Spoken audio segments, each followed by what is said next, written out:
നിയമമായിട്ട് നടപ്പാക്കാൻ ബാധ്യതയുള്ള ഗവൺമെന്റ് പോലീസൊക്കെ ഇടപെട്ടത്. അതാണ് ഞാനെന്തോ അക്രമം കാണിച്ചത്. 21 വർഷമായി ഇങ്ങനെ പാടിക്കൊണ്ടിരിക്കുകയാണ്. 95 ഒക്ടോബറിൽ സ്വാമി പ്രകാശാനന്ദ നയിക്കുന്ന വിഭാഗത്തിന് ഭരണമേൽപ്പിച്ചു. അതാണ് ശിവരിലുണ്ടായ സംഭവം. അല്ല, ഒരു ദിവസം നാടകീയമായിട്ടുണ്ടായതല്ല, ഗവൺമെന്റ് ഉണ്ടാക്കിയതല്ല. ഇന്നലത്തെ കേരള നിയമസഭയിലെ പോലീസ് അതിക്രമണത്തെക്കുറിച്ച് ചർച്ചയ്ക്കിടയിൽ LDF അംഗങ്ങളിൽ നിന്നുണ്ടായ ഏകപക്ഷീയമായ ഞാൻ മുഖ്യമന്ത്രിയായിരുന്ന കാലഘട്ടത്തെ കുറിച്ചുള്ള പരാമർശനം, ആക്രമണങ്ങൾ അത് കേട്ടപ്പോൾ എന്തെങ്കിലും പറയുന്നത് ശരിയാണെന്ന് തോന്നി. ഞാൻ കേരള രാഷ്ട്രീയത്തിൽ നിന്നും പിൻവാങ്ങിയിട്ട് 21 വർഷങ്ങൾ പൂർത്തിയായി. 2004 കേരള മിഷൻ രാഷ്ട്രീയത്തിൽ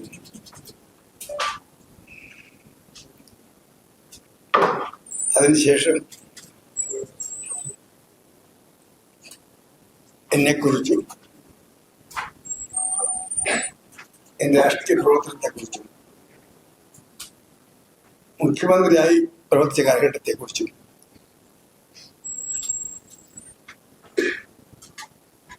ഇരുപത്തൊന്ന് വർഷമായി ഏകപക്ഷീയമായി ഒരുപാട് ആക്രമണം നടക്കാറുണ്ട്. ഞാൻ അതിനൊന്നും ഇതുവരെ മറുപടി പറഞ്ഞിട്ടില്ല. ആവശ്യം വന്നാൽ ജീവിച്ചിരുന്നാൽ അടുത്ത അസംബ്ലി കഴിഞ്ഞ് ഇലക്ഷൻ കഴിഞ്ഞ് മറുപടി പറയണമെന്ന് ആഗ്രഹിച്ചിരുന്നതാണ്. ഇപ്പോൾ അത്രയും വൈകണ്ട ചില കാര്യങ്ങൾക്ക് മറുപടി പറയാൻ തോന്നില്ല.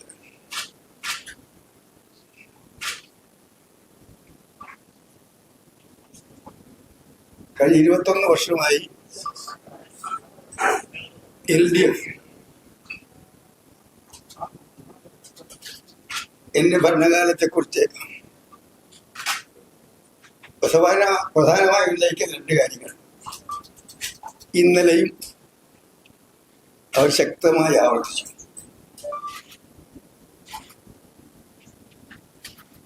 ഒന്ന് ശിവഗിരിയാണ്. ഞാൻ വിദ്യാർത്ഥിയായിരുന്ന കാലഘട്ടം മുതൽ, കുട്ടിക്കാലം മുതൽ ഏറ്റവും കൂടുതൽ ബഹുമാനിച്ചിരുന്ന, ആദരിച്ചിരുന്ന ശ്രീനാരായണ ഗുരുദേവനാണ്. ചേർത്തല ഹൈസ്കൂളിൽ പഠിക്കുമ്പോൾ 2 പ്രാവശ്യം ചേർത്തല സ്കൂളിൽ ഗുരുദേവന്റെ മഹാസമാധി എല്ലാ വിദ്യാർത്ഥി സംഘടനകളും വിദ്യാർത്ഥികളും നാട്ടുകാർ ഒരുമിച്ച് ആചരിക്കുന്നതാണ്. 2 പ്രാവശ്യം ഞാൻ ഗുരുദേവ മഹാസമാധിയുടെ ആചരണ കമ്മിറ്റി സെക്രട്ടറി ആയിരുന്നു. ഞാൻ പഠിച്ചിരുന്ന ചേർത്തല സ്കൂളിന്റെ പേര് ചേർത്തല ഗവൺമെന്റ് ഹൈസ്കൂളിലായിരുന്നു. ഞാൻ പ്രതിപക്ഷ നേതാവിന് എന്റെ കാലഘട്ടത്തിൽ ചേർത്തലയിലെ ഒരു സുഹൃത്ത് പഴയ രേഖകളെല്ലാം കാണിച്ച് ചേർത്തല സ്കൂളിന്റെ സ്ഥാപനത്തിന് ഗുരുദേവൻ നൽകിയ സംഭാവനയെ കുറിച്ച് എന്നെ ബോധ്യപ്പെടുത്തി. ആ കത്സഹിതം ഞാൻ അന്ന് പ്രതിപക്ഷ നേതാവായ ഞാൻ അന്ന് വിദ്യാഭ്യാസ മന്ത്രിയായിരുന്ന PG ജോസഫിന് കത്തയച്ചു.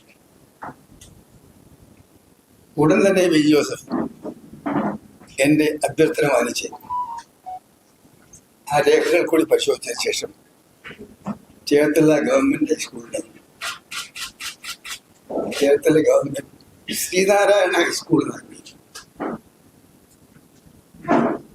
അങ്ങനെ ഓരോ ഘട്ടത്തിലും ഗുരുസ്വാമികളായി ബന്ധപ്പെട്ട കാര്യങ്ങൾ വളരെ ആദരപൂർവ്വം നിലപാട് സ്വീകരിച്ചാണ്.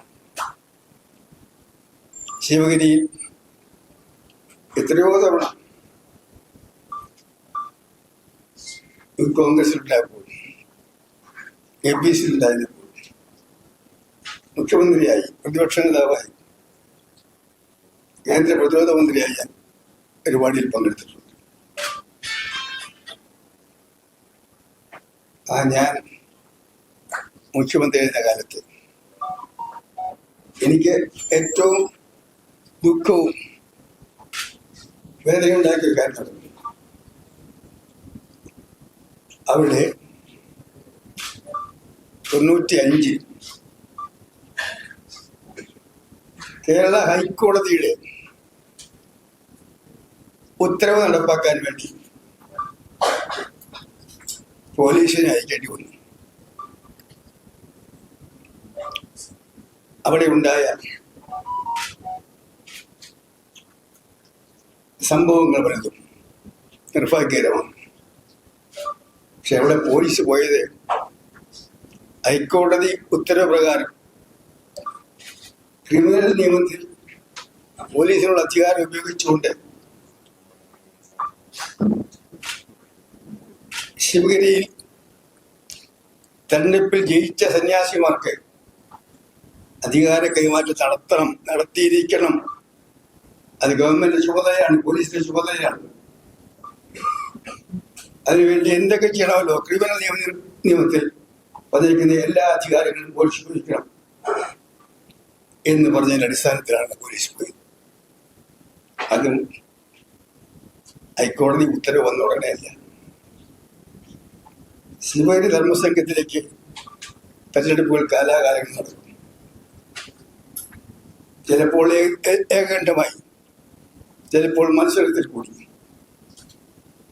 മത്സരമുണ്ടാകുമ്പോൾ തോറ്റ വിഭാഗക്കാർ ജയിച്ച വിഭാഗത്തിന് അപ്പോൾ തന്നെ സ്ഥാനം കൈമാറുന്നതായിരുന്നു ശിവഗിരിയുടെ പാരമ്പര്യം.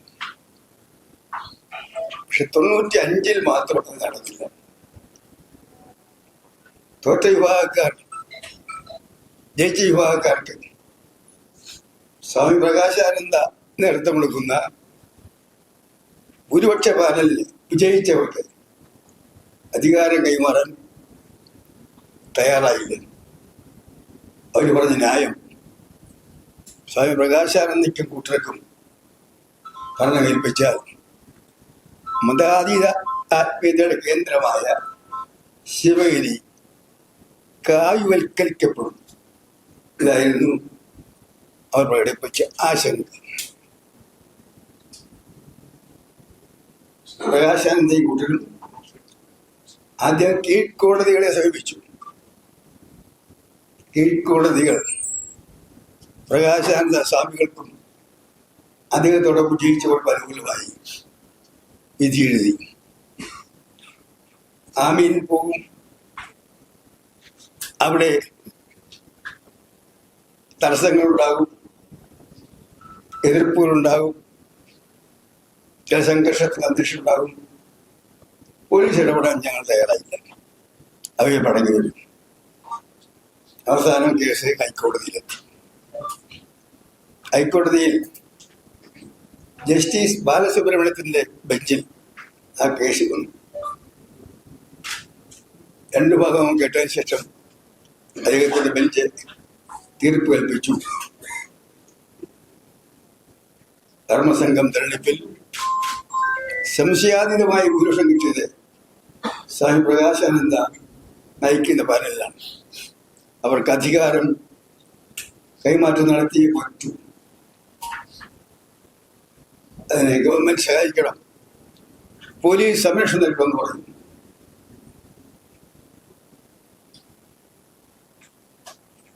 ആമീനുമായി പ്രകാശാനന്ദ സ്വാമി അങ്ങോട്ടും പോയി. അപ്പോഴും തടസ്സം മടങ്ങിപ്പോയി. രണ്ടാമതും പോയി, അപ്പോഴും തടസ്സം. 3ാമത്തെ പ്രാവശ്യം ഹൈക്കോടതി ജഡ്ജി ജസ്റ്റിസ് ബാലസുബ്രഹ്മണ്യം പറഞ്ഞു, ഇന്ത്യയിലെ ക്രിമിനൽ നിയമത്തിൽ പോലീസിനുള്ള അധികാരങ്ങളെല്ലാം ഉപയോഗിച്ചുകൊണ്ട് എന്ത് പ്രത്യാഘാതം ഉണ്ടായാലും പ്രകാശാനന്ദ സ്വാമികൾക്ക് അധികാരം കൈമാറണം. അതിന് പോലീസിന്റെ അധികാരങ്ങളെല്ലാം ഉപയോഗിക്കണം. ഇല്ലെങ്കിൽ കണ്ടംപ്റ്റ് ഓഫ് കോർട്ട് എടുക്കും. അങ്ങനെ കീഴ്ക്കോടതി വിധി ഉണ്ടായി. ഹൈക്കോടതി മൂന്നാമത്തെ പ്രാവശ്യവും വിധി കൽപ്പിച്ചു. എല്ലാ അധികാരവും ഉപയോഗിച്ചുകൊണ്ട് ഇത് നടപ്പാക്കണമെന്ന് പറഞ്ഞു. ഇല്ലെങ്കിൽ കണ്ടംപ്റ്റ് ഓഫ് കോർട്ട് ഉണ്ടാകുന്നത്. ഇതിനിടയ്ക്ക് ഒരുപാട് കൂടിയാളുകൾ 3-4 മാസം നടന്നു എതിർക്കുന്നവരെ പിന്തിരിപ്പിക്കാൻ വേണ്ടി, കാര്യങ്ങൾ ബോധ്യപ്പെടുത്താൻ വേണ്ടി. അവര് പിന്മാറാൻ തയ്യാറാകുന്നില്ല. മൂന്നാമത്തെ വിധി കഴിഞ്ഞും കുറച്ചുകൂടെ ഞങ്ങൾ കാത്തിരുന്നു. ഏതാനും ആഴ്ച കൂടി. അതിനുശേഷമാണ് നിയമവിദഗ്ധന്മാരുമായിട്ട് എല്ലാവരും ഇനി താമസിച്ചാൽ സർക്കാർ ഉദ്യോഗസ്ഥന്മാർ വലിയാണ്ടാകും, ഗവൺമെന്റ് പ്രതികൂട്ടിലാകും. അങ്ങനെയാണ് നവംബർ മാസത്തിൽ അവിടെ ആമീനുമായി പ്രകാശാനന്ദ സ്വാമികളും അദ്ദേഹത്തിന്റെ കൂടി വിജയിച്ചവരും ശിവഗിരിയിലേക്ക് യാത്ര എത്തിച്ചേർന്നു. കൂടെ പോലീസും ഉണ്ടായിരുന്നു. അപ്പോഴും തടസ്സം വന്നു. അവിടെ ഓടിക്കൂടിയവർ പലതരക്കാരാണ്, ഞാനൊന്നും വിശദീകരിക്കുന്നില്ല. ഹൈക്കോടതി ഡയറക്ഷൻ ഉണ്ട്. അധികാര കൈമാറ്റം നടത്താൻ തടസ്സം നിൽക്കുന്നവരെ മാത്രം മാറ്റി നിർത്തിക്കൊണ്ട് ഹൈക്കോടതി നിർദ്ദേശിച്ച പോലെ അവിടെ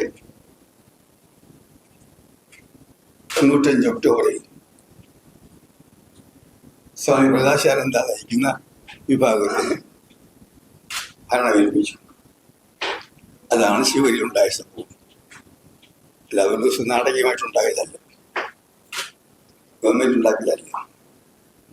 അവിടെ ശിവഗിരിയിലെ സ്വാമിമാർ 2 ചേരിയായി തിരിച്ച് ഒരു വിഭാഗത്തിന് ഭൂരിപക്ഷം കിട്ടിയപ്പോൾ ജയിച്ചവരെ അധികാരം ഏൽപ്പിക്കാൻ മറുഭാഗം മടിച്ചപ്പോൾ ജയിച്ചവർ കോടതിയെ സമീപിച്ചപ്പോൾ കീഴ്ക്കോടതി മുതൽ ഹൈക്കോടതി വരെ പോയി കഴിഞ്ഞപ്പോൾ അവസാനം ഗവൺമെന്റിനെ കോടതി ഡയറക്ഷനായി വന്നപ്പോഴാണ് നിയമവാഴ്ച നടപ്പാക്കാൻ ബാധ്യതയുള്ള ഗവൺമെന്റ് പോലീസ് അവിടെ ഇടപെട്ടത്. അതാണ് ഞാനെന്തോ അക്രമം കാണിച്ചത്. 21 വർഷമായി ഇങ്ങനെ പാടിക്കൊണ്ടിരിക്കുകയാണ്.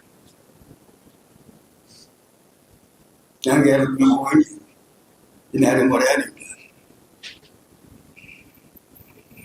ഇന്നലെ തന്നെ പറഞ്ഞു.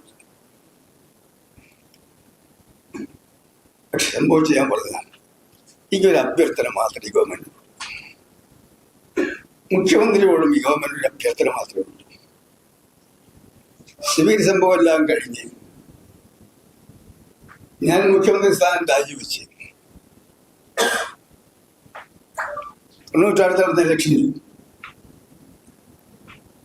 വിജയികളായ LDFന്റെ മുഖ്യമന്ത്രി ഇരിക്കെ നയനാർ ആഭ്യന്തര വകുപ്പ് കയറ്റുമ്പോൾ അദ്ദേഹം ശിവഗിരിയിൽ നടന്ന കാര്യങ്ങളെ കുറിച്ച് അന്വേഷിക്കാൻ, പോലീസ് നടപടിയെ കുറിച്ച് അന്വേഷിക്കാൻ ജസ്റ്റിസ് ബാലകൃഷ്ണൻ അധ്യക്ഷനായി ഒരു ജുഡീഷ്യൽ കമ്മീഷനെ വെച്ചു. ആ കമ്മീഷൻ വിശദമായി ശിവഗിരിയിൽ അധികാര കൈമാറ്റം നടത്താൻ ഹൈക്കോടതി തീരുമാനം നടപ്പാക്കാൻ ശ്രമിച്ചപ്പോൾ അവിടെ നടന്ന സംഭവങ്ങൾ, അതിൽ പങ്കെടുത്തവർ, അതിന് ഉത്തരവാദികൾ ആരൊക്കെ, പോലീസിന്റെ ഉത്തരവാദിത്തം, ഇതിനൊക്കെ എല്ലാം മാസങ്ങൾ നീണ്ടുനിന്ന് അന്വേഷിച്ച ശേഷം വിശദമായ ഒരു റിപ്പോർട്ട് ബഹുമാനപ്പെട്ട മുഖ്യമന്ത്രി ആദ്യം നൽകിയിട്ടുണ്ട്. ആ റിപ്പോർട്ട് പുറത്തു വന്നാണ്. കാര്യങ്ങൾ ഇപ്പോഴും വിവാദങ്ങൾ കെട്ടിടക്കാതിരിക്കുന്ന സാഹചര്യത്തിൽ എന്റെ അഭ്യർത്ഥന, നയനാർ ഗവൺമെന്റ് നിയമിച്ച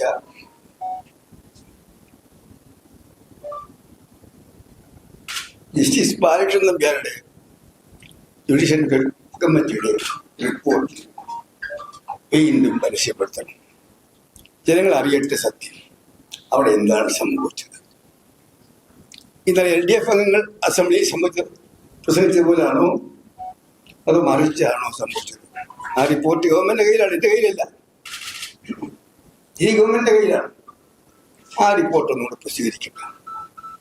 സത്യാന്വേഷികളാകാൻ ആഗ്രഹിക്കുന്ന മാധ്യമ പ്രവർത്തകർ ആ റിപ്പോർട്ട് പരിശോധിക്കുക, ആ റിപ്പോർട്ടിൽ വിശദാംശങ്ങൾ പുറത്തുവിടുക എന്നാണ് എനിക്ക് അഭ്യർത്ഥിക്കുന്നത്.